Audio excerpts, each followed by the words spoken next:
धमकी होती ही सिर्फ देने के लिए है, उसको मानना नहीं है। कंगना ने भी सोच समझ के ही फिल्म बनाई होगी। वो कोई मेंबर पार्लियामेंट है, पढ़ी लिखी लेडी है। क्रिएटिव वर्क को आप क्रिटिसाइज करें या एनालाइज करें उसके रिलीज होने के बाद, उससे पहले जो कुछ भी होता है मुझे जायज़ नहीं लगता है। कोई ऐसी चीज ना दिखाई जाए जिससे किसी को आपने बैड लाइट में दिखाया है या एक फिरके से ताल्लुक रखने वाले लोगों को आपने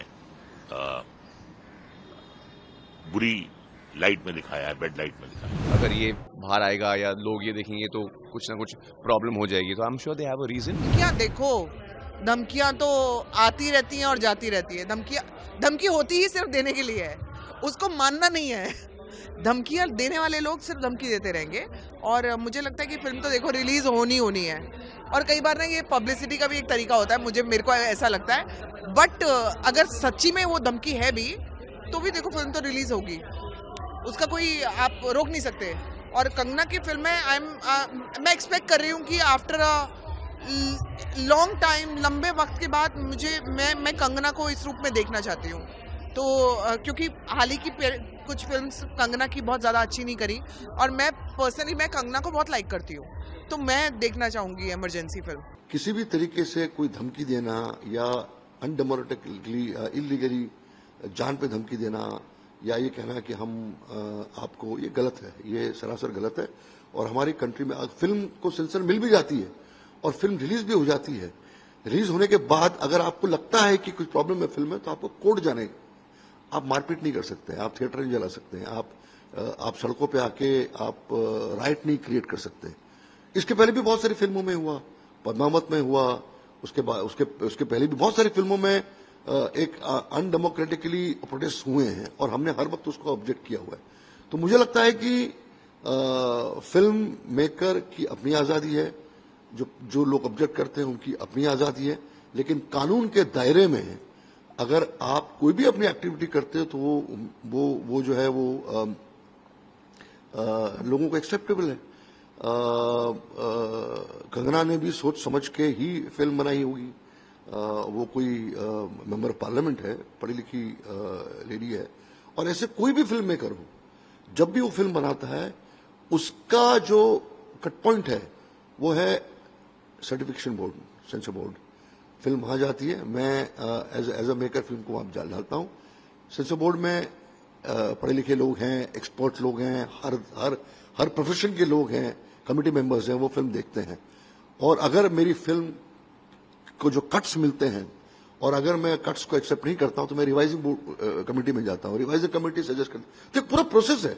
और अगर मुझे रिवाइजिंग कमेटी का भी डिसीजन करेक्ट नहीं लगता तो एज अ मेकर मैं कोर्ट जाता हूं। बहुत सारी फिल्में जो है वो कोर्ट गई और कोर्ट से अपने लिए जस्टिस लेके आई हैं। तो इस कंट्री में वायलेंस जो है वो मुझे लगता है कि गलत है, और हर फिल्म मेकर को अपने हिसाब से फिल्म बनाने का हक है। और CBFC is a statutory body जो डिसाइड करती है कि इस फिल्म में क्या जाना चाहिए और क्या नहीं जाना चाहिए। मैं एक बड़ी सिंपल सी बात बताता हूँ। क्रिएटिव वर्क को आप क्रिटिसाइज करें या एनालाइज करें उसके रिलीज होने के बाद, उससे पहले जो कुछ भी होता है मुझे जायज़ नहीं लगता है। अब उसके बाद कुछ आपत्तिजनक है उसके अंदर या कुछ किसी को कोई ऑब्जेक्शन है, they can always raise that. लेकिन किसी चीज़ को बिना देखे इस तरह की जजमेंट पास करना तो पर्सनली, मेरे पर्सनल लेवल मुझे ठीक नहीं लगता। बाकी आई एम श्योर जो लोग ऐसा कह रहे हैं उनके अपने रीजंस होंगे, but from outside I feel इस चीज़ की ज़रूरत नहीं है। कंगना रनौत जी की जो ये फिल्म है इमरजेंसी, ये रिलीज से पहले ही विवादों में घिरती हुई दिखाई दे रही है। इसका जो ट्रेलर आया था उससे देख के एक फिरका, एक तबका जो है वो आहत हुआ है और वो प्रोटेस्ट कर रहे हैं। तो प्रोटेस्ट करने का हक तो सबको है, ये प्रजातंत्र है, डेमोक्रेसी है। कोर्ट में जाने का भी सबको हक है, और अगर कंगना जी को ऐसा लगता है कि उनके साथ ज्यादती हो रही है तो वो भी कोर्ट में जा सकती हैं, अपनी बात कह सकती हैं। कोर्ट जो है सबके लिए खुला हुआ है और आखिरी फैसला जो होता है वही कोर्ट का सही होता है, वही इंसाफ करता है। तो मैं यही कहूंगा कि इमरजेंसी पे पहले भी काफी फिल्में आई हैं, लेकिन ये फिल्म काफी चर्चित हो रही है। देखिए क्या है कि अगर किसी की रिलीजियस फीलिंग्स हर्ट होती हैं, आहत होती हैं, उससे क्या होता है कि मुल्क में बदअमनी फैलती है, लॉ एंड ऑर्डर की भी प्रॉब्लम हो जाती है। तो इस बात का भी ख्याल रखना चाहिए कि कोई ऐसी बात ना हो। लेकिन अदालतें खुली हुई हैं, आप प्रोटेस्ट कर सकते हैं, आप धरना दे सकते हैं, आप अपनी बात कह सकते हैं, लेकिन डेमोक्रेसी है हमारे यहाँ और हमारा जो एक इंस्टीट्यूशन है सेंसरशिप का, वो बहुत जिम्मेदारी से अपना काम करता है। लेकिन उन्हें भी कई बार ये सोचना चाहिए कि कोई ऐसी चीज ना दिखाई जाए जिससे किसी को आपने बैड लाइट में दिखाया है या एक फिरके से ताल्लुक रखने वाले लोगों को आपने बुरी लाइट में दिखाया है, बैड लाइट में दिखाया है।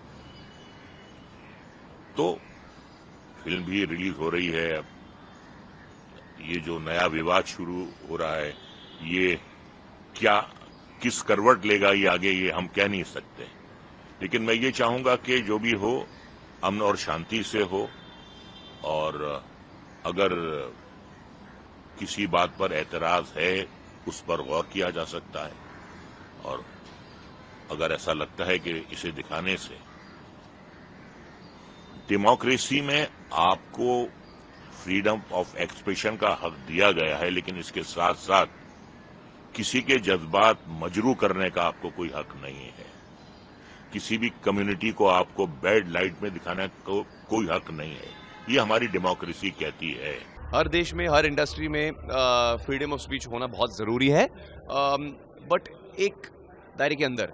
आई फील कि अगर ऐसे कुछ चीज़ें हैं जिससे sensor board obviously responsible body है, तो उन्हें पता है कि यार अगर ये बाहर आएगा या लोग ये देखेंगे तो कुछ ना कुछ प्रॉब्लम हो जाएगी। तो I am sure they have a reason, but I am hopeful कि यार ये रिजॉल्व हो जाए, सबकी पिक्चर रिलीज होनी चाहिए। Absolutely. For exclusive and insightful videos, subscribe to our new channel ABP Live Premium.